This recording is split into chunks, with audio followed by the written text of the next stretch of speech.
Praise the lord. యేసు రక్తమే జయము. మన రక్షకుడు మన విమోచకుడైన యేసుక్రీస్తు పరిశుద్ధ నామములో అందరికీ వందనాలు. చిన్న ప్రార్థన ద్వారా ఈ రాత్రికాల వాక్య ధ్యానం చేసుకుందాము. పరిశుద్ధుడ మహాగణుడు అయిన దేవ యేసయ్య, సర్వాధికారి నాయన, మీకే వేలాది వందనములు, కృతజ్ఞతాస్తుతి స్తోత్రం చెల్లించుకుంటున్నాను. దేవరాత్రికాల సమయంలో ప్రభువా వాక్య భాగం ధ్యానిస్తుండగా వాక్య భాగం మాకు అర్థమవుకు సహాయం చేసి మీ కృపలో బలపరిచి మీకు మాదిరిగా మమ్మల్ని నడిపించమని చిన్న ప్రార్థన యేసుక్రీస్తు పరిశుద్ధ నామములో అడిగి వేడుకుంటున్నాను తండ్రి. ఆమేన్ ఆమేన్.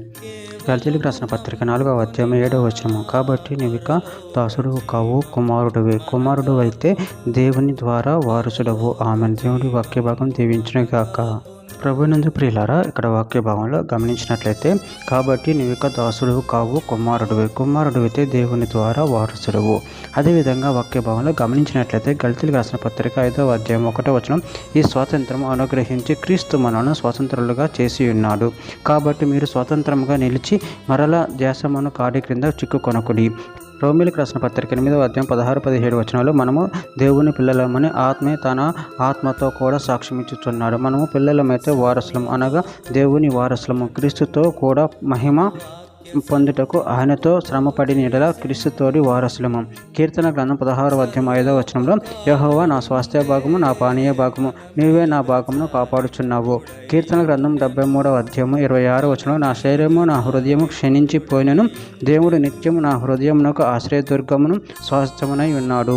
విలాప వాక్యములో 3వ అధ్యాయం 24వ వచనం, యెహోవా నా భాగమని నేను అనుకొనుచున్నాను, ఆయనయందు నేను నమ్మిక ఉంచుకొనుచున్నాను.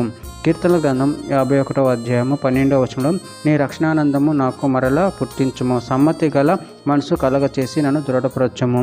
హెజ్కేలు గ్రంథము 46వ అధ్యాయము 16వ వచనంలో, ప్రభు అయిన యెహోవా సెలవిచ్చినదేమనగా, అధిపతి తన కుమారులలో ఎవనికైనాను భూమి ఇచ్చిన ఎడల అది అతని కుమారునికి స్వాస్థ్యమైనందున అది అతని కుమారులు తగును. అది వారసత్వం వలన వచ్చిన దాని వంటి స్వాస్థ్యము. గల్తీలకు రాసిన పత్రిక 3వ అధ్యాయం 3వ వచనం, మీరింత అవివేకులైతేరా, మొదట ఆత్మానుసారంగా ఆరంభించి ఇప్పుడు శరీరానుసారంగా పరిపూర్ణులగుదురా. చివరిగా ఒక మాట, తీతుకు రాసిన పత్రిక 3వ అధ్యాయం 7వ వచనం, నిత్య జీవమును గురించిన నిరీక్షణ బట్టి దానికి వారసులకై ఆ పరిశుద్ధాత్మను మన రక్షకుడైన యేసుక్రీస్తు ద్వారా ఆయన మన మీద సమృద్ధిగా కుమ్మరించెను. ఆమెను. దేవుడి వాక్య భాగం దీవించిన గాక. చిన్న ప్రార్థన చేసుకుందాము. పరిశుద్ధుడ మహాగణుడు అయిన దేవ యేసయ్య, మీరు ఇచ్చిన వాక్యదానం ప్రాముఖ్యతను చెల్లించుకుంటూ మీరే మాకు రక్షకులే ఉన్నారు తండ్రి. మేము మీ వారసులము తండ్రి. మీ అందు మీ భయభక్తులు కలిగి మీ ప్రేమ కృపలు ప్రభు మమ్మల్ని నిరంతరం కాపాడి మీకు మాదిరిగా మమ్మల్ని నడిపించమని చిన్న ప్రార్థన యేసుక్రీస్తు పరిశుద్ధ నామములో అడిగి వేడుకుంటున్నాను తండ్రి. ఆమేన్.